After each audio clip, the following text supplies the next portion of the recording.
कतहु हमरा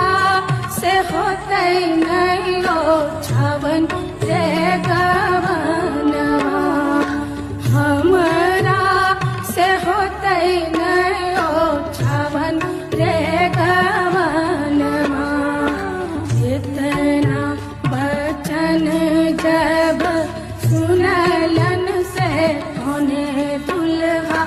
सुनलन से कौने दुल्हा घोड़ा पीठ भेला